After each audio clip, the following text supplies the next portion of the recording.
Bismillah. Assalamualaikum warahmatullahi wabarakatuh. Alhamdulillahirabbil alamin wassalatu wassalamu ala asrafil anbiya'i wal mursalin wa ala alihi wa sahbihi ajma'in. Asyhadu an la ilaha illallah wahdahu la syarikalah wa asyhadu anna Muhammadan abduhu wa rasuluh la nabiyya ba'dah. Allahumma shalli ala Muhammad wa ala ali Muhammad kama shallaita ala ali Ibrahim. Puji syukur kita panjatkan kehadirat Allah Subhanahu wa taala atas limpahan rahmat dan karunia-Nya sehingga pada zuhur hari ini kita masih diberinya kesempatan untuk bersama-sama melaksanakan salat berjamaah di Masjid Al-Jamiah UIN Suska ini. Salawat dan salam tidak lupa kita kirimkan kepada Nabi Muhammad sallallahu alaihi wasallam. Allahumma shalli ala Muhammad wa ala ali Muhammad. Mudah-mudahan dengan banyaknya kita bersalawat kepada beliau, kita akan mendapat syafaat dari beliau kelak di yaumil akhir dengan izin Allah, insyaallah. Amin amin ya rabbal alamin. Yang saya hormati para pimpinan, para dosen, para pegawai, kemudian juga para adik-adik mahasiswa dan mahasiswi yang saya banggakan. Hari ini saya diberi kesempatan untuk bertausiah di hari ini di masjid ini. Adapun tema yang akan saya kemukakan atau yang akan saya sampaikan adalah mengenai fenomena penggunaan media sosial di kalangan kaum muslimin. Seperti kita ketahui bersama, sekitar 5 atau 6 tahun yang lalu handphone atau gadget kita dibanjiri dengan berbagai macam aplikasi-aplikasi media sosial maupun jejaring sosial yang kita semua menggunakannya sampai sekarang ini. Misalnya Facebook, Twitter, kemudian mungkin WhatsApp, Line, Telegram, BBM dan sebagainya. Banyak sekali aplikasi-aplikasinya. Pada tahun 2016 yang lalu, hasil penelitian dari Tetra Pak, sebuah lembaga survei, mengatakan bahwa pada tahun 2016 jumlah pengguna internet yang menggunakan untuk aplikasi jejaring sosial di Indonesia mencapai 175 juta. Kalau penduduk Indonesia sekitar 250 juta, artinya hampir lebih dari 65% kita menggunakan internet. Kemudian salah seorang pimpinan Facebook Indonesia menyampaikan bahwa rata-rata waktu yang dihabiskan oleh orang Indonesia untuk mengakses mengakses gadgetnya, handphonenya, itu adalah rata-ratanya 3 jam sehari. Dan 95% dari total waktu 3 jam itu dihabiskan untuk akses ke media-media sosial, medsos atau jejaring sosial yang ada. Jadi kita bisa melihat bahwa penduduk Indonesia cukup menghabiskan banyak waktu untuk mengakses media-media sosial yang ada. Hal ini sebenarnya tidaklah suatu hal yang mengejutkan sebenarnya bagi kita, karena kita bisa melihat hal itu di kehidupan kita sehari-hari, di masyarakat kita muslim sehari-hari sebenarnya. Kalau dulu mungkin orang bangun tidur, dia yang pertama kali mungkin dia akan pergi ke WC untuk buang air gitu kan, atau mencari minuman untuk minum. Kalau sekarang orang bangun tidur, dia akan yang pertama diraihnya adalah gadget. Kemudian dia akan buka gadget itu, dia akan cek satu persatu, mungkin dia buka satu grup, mungkin masuk ke WA, dia buka grup, mungkin dia punya beberapa grup, dia buka apa informasi-informasi atau pesan-pesan yang terlewatkan tadi malam. Kemudian masuk ke grup yang lain. Jadi pagi-pagi itu sudah apa istilah itu, morjoah Facebook, morjoah WhatsApp gitu. Kalau siapa namanya Kamil ataupun Ahmad itu yang juara tahfiz Al-Quran itu, pagi-pagi dia adalah memborjoah Al-Quran hafalannya 10 juz sehari. Kalau sebahagian dari kita tidak ada di sini mungkin itu memborjoah, Masya Allah, memborjoah media sosialnya, WhatsAppnya pagi-pagi gitu kan. Sehingga pergi kerja juga begitu, biasanya pergi kerja juga tidak lepas handphone. Itu terjadi pada kita semuanya dan juga pada diri saya tentunya. Kita sambil bekerja, sambil kuliah juga kita sambil mengakses handphone, sambil mengakses media sosial, update status, sharing informasi dan sebagainya, apapun namanya. Pulang kerja di rumah pun juga begitu, seorang ayah di rumah mungkin sambil makan, dia makan sambil lihat HP, istrinya makan pun lihat HP, ketawa-ketawa istrinya, ketawa-ketawa dia, kemudian anaknya juga ketawa-ketawa sendiri gitu, megang HP untuk main game. Jadi fenomena sosial seperti ini terjadi menurunkan kualitas kehidupan masyarakat Indonesia, the quality of life. Karena kalau di Jakarta penurunan kualitas the quality of life oleh masyarakat Jakarta itu disebabkan oleh kurangnya mereka berinteraksi di antara anggota keluarga, disebabkan karena mereka disekat oleh macet. Sehingga orang Jakarta itu biasanya berangkat kerja itu pagi-pagi subuh-subuh dan pulangnya itu biasanya setelah maghrib atau setelah isya. Sehingga ada semacam semacam gurauan bahwa orang Jakarta itu pergi pagi sebelum anak bangun, anak ketika itu anak masih tidur, pulang anak masih sudah tidur. Jadi quality of life mereka berkurang karena kurangnya interaksi antar anggota keluarga. Tetapi saat ini di negeri kita ini, di kalangan kita juga terjadi penurunan kualitas kehidupan dikarenanya kurangnya interaksi di antara keluarga, diakibatkan bukan karena macet, tapi diakibatkan karena kita masing-masing asik dengan gadget kita masing-masing.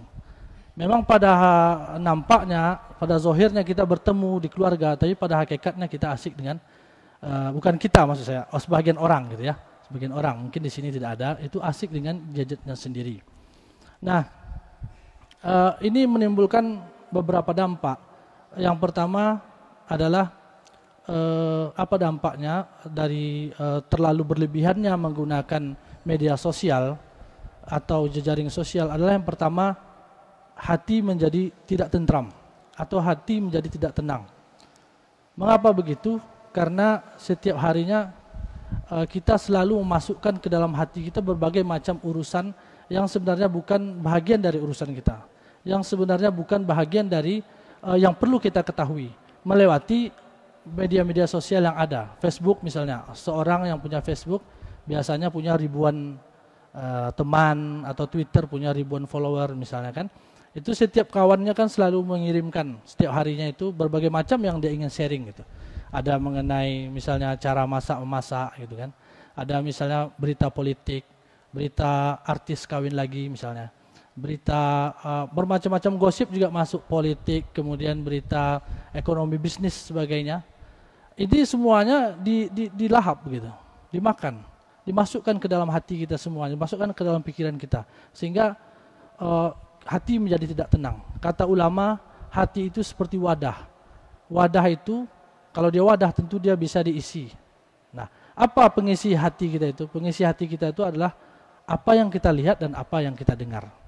Jadi kalau setiap hari kita selalu mengisinya dengan berbagai macam urusan, berbagai macam masalah yang kita dapat dari medsos yang kita punya, yang aplikasi-aplikasi yang kita punya, maka hati itu akan terisi sampai penuh, sehingga membuat hati tidak tentram.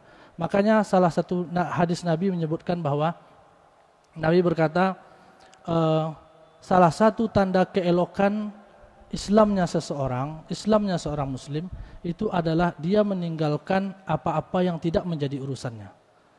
Hari ini terbalik, kita semua mau tahu semua. Bisnis kita ikuti, ya kan? Kemudian politik kita ikuti juga, motivasi kita ikuti, berita-berita tentang apapun selalu kita ikuti di medsos kita. Sehingga kalau kita mengacu kepada hadis Nabi tadi, orang yang Islamnya baik, salah satu tandanya lah dia meninggalkan yang bukan urusan dia, sehingga hatinya tenang. Artinya apa? Kalau orang banyak membaca urusan-urusan orang lain, maksudnya yang tidak perlu diketahuinya, maka itu pertanda memburuknya Islam seseorang. Kalau dianalogikan ya, seperti itu. Nah, itu yang menyebabkan sehingga hati menjadi tidak tentram. Makanya sebaiknya kalau kita punya media-media sosial, bukan berarti media sosial ini haram atau media sosial ini saya menjelekkan, bukan. Media sosial ini harus dimanfaatkan sesuai dengan keperluan kita. Apa yang kita perlukan, misalnya kita memerlukan untuk misalnya grup family, misalnya untuk keluarga-keluarga kita yang jauh kita gabung, kadang kita bersilaturahmi di situ, itu bagus gitu. Atau misalnya grup untuk kerja, itu bagus. Grup untuk diskusi kawan-kawan di mata kuliah tertentu misalnya mahasiswa, itu bagus. Tapi kalau kita mengikuti semua grup bermacam tema kita masukkan, ini menjadi sesuatu yang bukan perlu kita ketahui, yang apabila kita tidak tahu pun tidak akan mudarat kita. Kita tidak akan mudarat. Nah, ini sekarang trennya seperti itu. Sehingga hati itu kebanjiran informasi banyak, sehingga hasilnya lah tidak tentram. Dan juga banyaknya urusan yang kita ketahui, masalah-masalah yang kita baca dari gadget kita, itu sebenarnya membuat kita sulit menjadi khusyuk untuk salat. Karena ketika kita pertama kali salat, ketika kita takbiratul ihram Allahu Akbar, itu mulailah syaitan akan membisikkan ke dalam hati kita apa-apa yang bisa dia bisikkan untuk membuyarkan konsentrasi kita, untuk memecah konsentrasi kita sehingga kita tidak khusyuk lagi dalam salat. Nah, apa yang dibisikkan setan, apa yang dibisikkan iblis ketika orang sholat, itu adalah mengenai hal-hal yang sudah dilalui oleh orang itu. Mengenai hal-hal yang dilihat oleh orang itu. Mengenai hal-hal yang didengar oleh orang itu. Tidak mungkin iblis membisikkan sesuatu yang tidak diketahui oleh orang itu. Hal-hal yang sudah diketahui atau yang dilakukan oleh orang itu sebelumnya. Maka semakin banyak kita mengetahui bermacam-macam urusan, bermacam-macam masalah, bermacam-macam gosip dari media sosial yang kita punya, maka kita memberikan modal yang semakin banyak kepada iblis untuk menggambarkan atau merusak kekhusyukan kita, membisikkan hal-hal tertentu di dalam sholat kita. Ini kalau ini menurut pendapat saya saja, bukan menurut pendapat ulama. Kalau yang satu ini, bisa benar, bisa tidak, Wallahu a'lam. Itu yang pertama, efeknya adalah hati menjadi tidak tentram. Yang kedua, semakin banyaknya kita menggunakan media sosial yang sebenarnya bisa kita batasi pada hal-hal yang penting, tidak pada hal-hal yang tidak penting gitu, yang tidak perlu kita ketahui. Semakin banyak kita berinteraksi, maka kita akan semakin banyak punya kemungkinan untuk melakukan ghibah. Mengapa? Karena semakin banyak grup yang kita punya di WhatsApp, semakin banyak teman kita yang membagikan informasi-informasi kepada kita, maka kita akan semakin banyak juga mengirimkan komen-komen kita, komentar-komentar kita. Semakin banyak komentar yang kita kirimkan, semakin besar kemungkinan kita terjatuh dalam pengiriman komen yang ghibah, yang membicarakan aib atau keburukan orang lain. Sebagaimana halnya kita ngomong, seperti biasa, semakin banyak ngomong, semakin banyak kemungkinan akan terjatuh pada kesalahan gitu. Ghibah ini adalah dosa yang sangat besar yang disebutkan dalam Al-Quran. Karena dia disebutkan dan dilarang dalam Al-Quran langsung, maka dia dikategorikan oleh ulama kepada dosa-dosa yang besar. Disebutkan dalam surat Al-Hujarat, A'udzubillahi minasyaitonirrajim, ayuhibbu ahadukum ayyakula lahma akhihi maitan fakarihtumuh wattaqullah innallaha tawwabur rahim. Ahuhibbu, apakah kalian suka, ahadukum, salah seorang dari kalian, ayyakula, untuk memakan lahma akhihi, daging saudaranya yang telah mati, maitam, mati, fakarihtumuh, tentunya kalian merasa jijik. Maka Allah menggambarkan dalam surat ini, dalam ayat ini, bahwa orang-orang yang membicarakan aib orang lain, melakukan ghibah, itu sama seperti memakan daging saudaranya yang sudah mati. Atau inilah yang disebut dengan kanibalisme di dalam Islam. Wattaqullah, bertakwalah kalian kepada Allah, innallaha tawwabur rahim, sesungguhnya Allah maha menerima taubat dan maha penyayang. Nah, ghibah yang terjadi di dalam medsos itu jauh lebih berbahaya atau jauh lebih tinggi efeknya dibandingkan apabila ghibah yang dilakukan oleh mulut kita sendiri. Kalau mulut kita sendiri yang berghibah, maka kita cuma melakukan satu kali ghibah. Tapi kalau ghibah yang kita kirim di medsos, misalnya kita sedang tidak suka sama presiden kita Jokowi karena kebijakan-kebijakannya misalnya. Karena kebijakan-kebijakannya banyak berpihak kepada yang bukan non-muslim misalnya ya. Misalnya ini contoh saja. Maka kemudian kita tidak enak hati, tidak senang, maka untuk melampiaskan kekesalan kita mungkin kita ambil fotonya, kita crop, kemudian kita kasih tanduk sedikit misalnya. Gitu kan di Jokowi, kemudian kita kirim ke grup. Ini sebenarnya kita kan sudah melakukan penghinaan dan ghibah juga. Nah, berapa banyak ghibah yang kita lakukan? Berapa banyak ghibah yang kita lakukan adalah sejumlah orang di grup itu. Kalau orang di grup itu ada 200 orang, maka kita sudah melakukan 200 kali ghibah. Kalau orang di grup itu memforward lagi apa yang kita kirimkan itu kepada grup lain, dan orang-orang di grup lain itu membroadcast lagi kemana-mana, sampai jutaan orang tersebar, maka dalam waktu yang sangat singkat, kita sudah menggibah sampai jutaan kali. Nah, gibah di media sosial itu sangat berbahaya. Jangan sampai kita melakukannya. Karena efeknya bisa jutaan kali lipat dibandingkan kalau kita gibah menggunakan mulut kita. Nah, makanya perlu kita untuk benar-benar bijaksana dalam menggunakan medsos itu. Ketika kita ingin mengirimkan sesuatu, coba kita pikirkan lagi. Kira-kira ini adalah gibah, atau ini ada domba, atau ini kebohongan, atau ini ada guna manfaatnya tak? Kalau kita dapat suatu broadcast, apakah kita mau forwardkan atau tidak? Baca lagi benar-benar. Apakah yang saya kirimkan ini isu, gosip? Apakah ini akan berdampak nanti di akhirat? Karena yang namanya gibah ini akan, sebuah hadis dari Nabi SAW menyebutkan, Nabi bertanya kepada sahabatnya, tahukah kalian siapa yang disebut dengan muklis gitu kan? Atau orang yang bangkrut? Maka sahabatnya berkata bahwa orang yang bangkrut adalah orang yang tidak ada harta. Maka Nabi berkata, orang yang bangkrut adalah orang yang datang di hari kiamat nanti membawa pahala puasa, pahala sholat, pahala zakat, pahala haji, dan pahala yang banyak, tapi dia banyak menzalimi orang lain. Dia banyak melakukan ghibah, dia banyak melakukan namimah, dia banyak memfitnah dan sebagainya. Maka setiap orang yang dia zalimi akan ditransfer pahala dia kepada orang itu. Karena saking banyaknya orang dia zalimi, maka akhirnya pahalanya habis, ditransfer semuanya.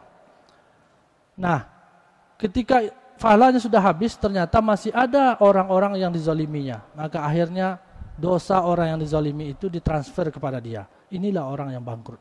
Jadi hati-hati kita dengan menggunakan media sosial. Benar-benar harus bijaksana menggunakan media sosial, dan jangan ini dianggap sebagai suatu hal yang remeh. Itu adalah akibat kedua apabila kita terlalu banyak menggunakan media sosial. Yang ketiga adalah tentunya kita banyak menghabiskan waktu. Seperti yang dikatakan oleh pimpinan Facebook Indonesia yang saya sebutkan tadi, rata-rata orang Indonesia itu menghabiskan waktu 3 jam sehari untuk merjoah WhatsApp, untuk melihat WhatsApp, untuk melihat update status, sharing dan sebagainya. Kalau pada hal yang berguna tidak apa-apa, tapi rata-rata saya lihat memang kita tidak pada hal-hal yang berguna. Karena kalau hal berguna tidak sampai segitu waktunya. Kalau waktu 1 jamnya saja kita ambil untuk kita manfaatkan, misalnya untuk membaca Al-Quran, itu sudah berapa halaman Al-Quran yang sudah kita baca 1 jam itu. Mungkin sudah ada mungkin 1 juz pula mungkin 1 jam kalau dibaca cepat kan. Atau untuk menghafal Al-Quran mungkin 1/4 halaman mungkin sudah terhafal juga kalau dalam waktu 1 jam itu. Dan itu akan, waktu itu kan seakan-akan kita sia-siakan.